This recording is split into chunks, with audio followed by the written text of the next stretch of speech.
Apart the LG washer pump assembly and took the pump off. This pump actually comes inside here.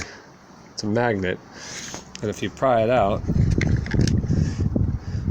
what I discovered is this piece is stuck together like it should, but this piece is loose. So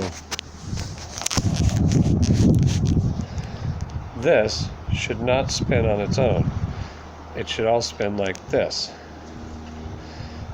And if this were fastened in, this would spin with like this.